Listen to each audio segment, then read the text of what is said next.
Bueno, como hemos visto en el condensador,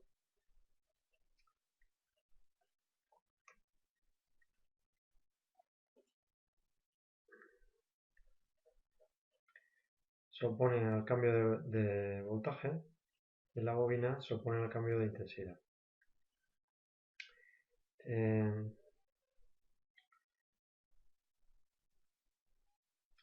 Si colocamos un circuito con un interruptor para ver la carga y la descarga del condensador,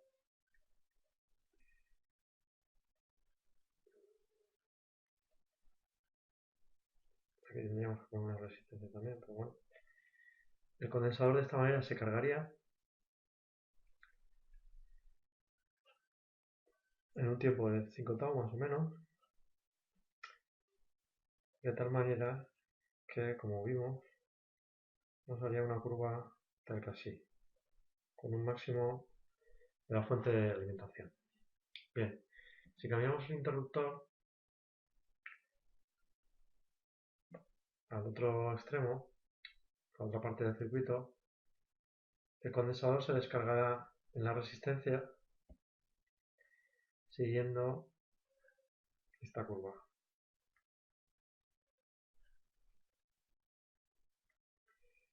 Vamos a tener el condensador cargado con el voltaje de la batería y se descargará con esta curva hasta el valor 0 voltios durante un tiempo tau también.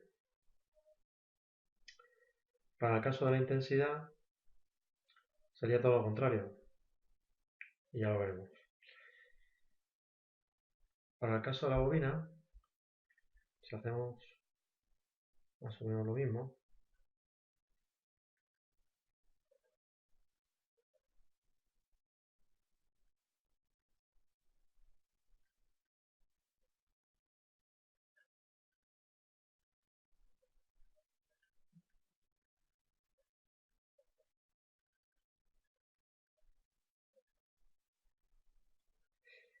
vale, si de esta manera conectamos la bobina a la fuente, la bobina se me va a poner al cambio de intensidad. Si pintamos la intensidad frente al tiempo, vamos a ver que voy a tener una gráfica exactamente igual que la del condensador, pero en vez de voltaje voy a tener intensidades. Voy a tener la misma gráfica de carga, ¿vale? Hasta que pase un cierto tiempo 5 tau. Bueno, si cambiamos el interruptor, lo que va a ocurrir es que también se va a oponer a ese cambio la bobina. En este caso, bueno, sería en sentido contrario, tendríamos que pintarla desde aquí porque cambiaría el sentido de la corriente. En este caso vendría hacia allá, en este caso venía hacia acá la corriente, en este caso ahora viene en este sentido, con lo que llevaría al sentido contrario, y empezaría desde un máximo, que sería la intensidad de la batería, hasta el cero, ¿vale? Podemos pintarlo desde aquí, como hicimos con el condensador, de esta manera, en vez de voltajes e intensidades, pero sabiendo que el sentido de la corriente es el contrario, ¿de acuerdo? Sería el contrario, ¿no? Bueno, esto sería en cuanto a carga y descarga de bobina y condensador. Hay una serie de fórmulas que ya vimos que regían esta serie de curvas. Por ejemplo, la de el condensador era V1 menos la exponencial de menos T partido por RC. De RC era tau, ¿vale?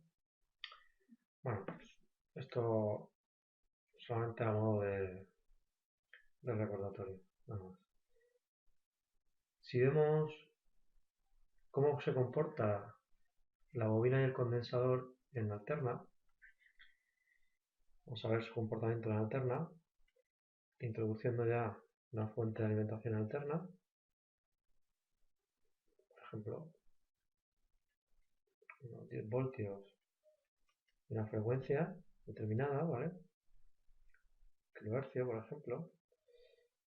Introducimos una resistencia y el condensador.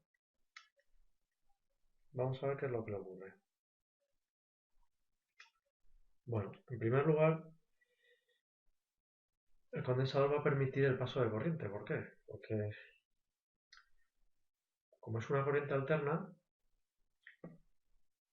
es como si yo alimentase el circuito por este lado y al cabo de un cierto tiempo, según la frecuencia, lo alimentaré por este lado. Entonces, si alimento por este lado, el condensador se me va a empezar a cargar. Cuando cambie, se me va a empezar a cargar por aquí. Cuando cambie, se me cargará otra vez por aquí y se me habrá descargado por el otro lado. Cuando cambie, se me volverá a cargar y se me habrá descargado. Así que va a permitir el flujo de corriente. Es evidente que entre el dieléctrico no va a pasar corriente, pero como es alterna, sí que va a permitir el paso de corriente de un sitio a otro. Porque si yo, por ejemplo, hago pasar esta corriente,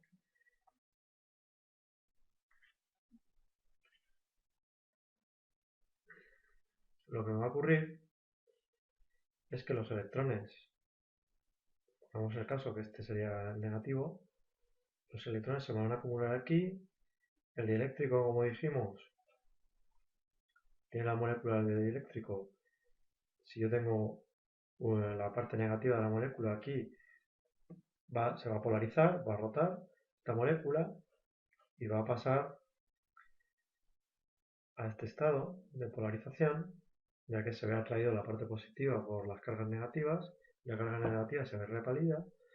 Al llegar a este extremo de la otra placa, esta carga negativa va a repeler las posibles cargas negativas que haya por aquí, con lo que estas cargas negativas irán hacia la fuente de alimentación, ¿vale? Irán hacia acá, con lo que al principio se va a establecer una corriente, con lo que quedará esto de cargas positivas y eso de cargas negativas. Como es alterna, al cabo de un determinado tiempo me cambiará de sentido. ¿Qué va a ocurrir al cambiarme de sentido? Me va a venir la corriente por aquí, me van a venir electrones por aquí, como hay cargas positivas aquí, pues estupendo, nos juntamos todos aquí y voy a poder cargarlo con cargas negativas. Una vez que tenga cargado esto con negativo, estas cargas negativas que voy a tener aquí van a ser repelidas, con lo que van a ir hacia la fuente de alimentación, por lo que voy a tener una corriente en todo el circuito, ¿vale? De esta manera, en corriente alterna, el condensador permite el paso de corriente. Luego, va a introducir en esta corriente alterna una serie de efectos sobre la onda senoidal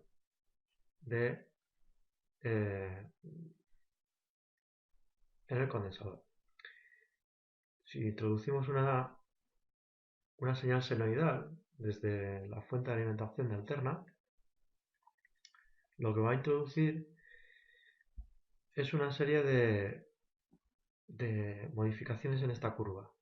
¿Por qué? Porque el condensador tarda un cierto tiempo en cargarse y en descargarse. Es decir, si yo introduzco esta corriente, esta tensión, que es sinoidal, esta tensión va a llevar un cierto tiempo.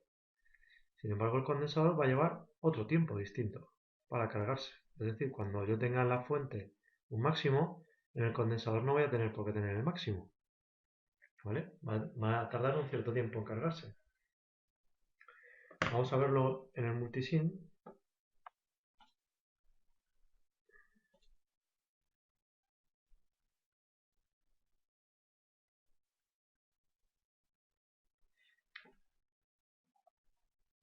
Vamos a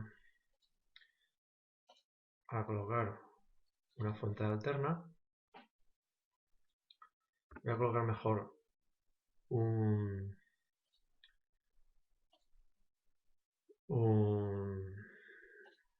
generador de funciones.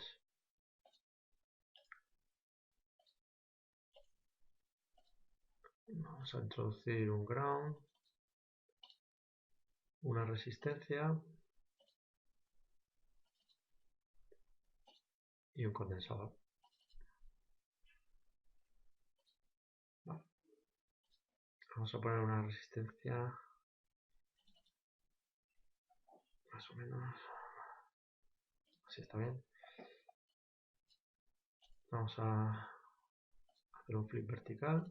Voy a poner el positivo por aquí.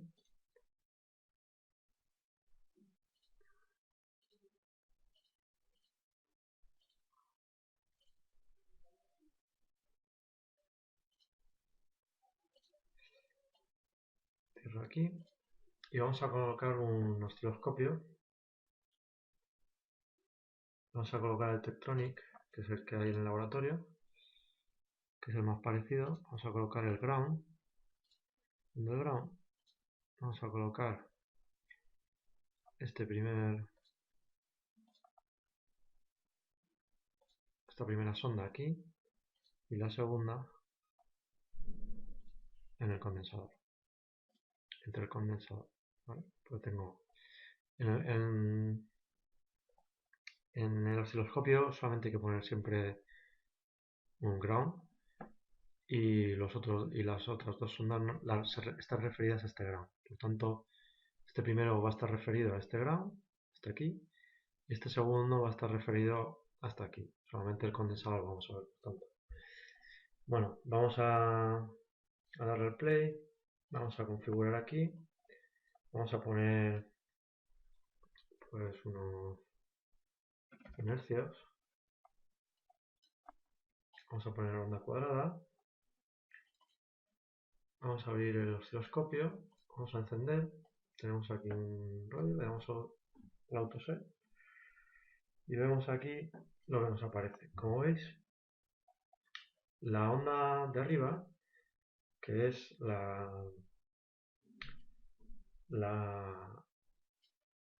onda producida por el generador de funciones, por la fuente, es una onda cuadrada, como he dicho, y en el channel 2, en el canal 2, tenemos la onda que se ve en el condensador. Como veis, la onda del condensador, cuando una crece, la otra tarda un tiempo en cargarse, que es la carga del condensador, y cuando la otra decrece, en el condensador decrece de manera exponencial porque es la descarga del condensador. Bueno, esta simple tontería de carga y descarga del condensador nos va a permitir hacer una serie de cosas, como por ejemplo eliminar un rizado de una señal o incluso convertirla prácticamente en continua mediante la modificación de la frecuencia y los valores del condensador y la resistencia.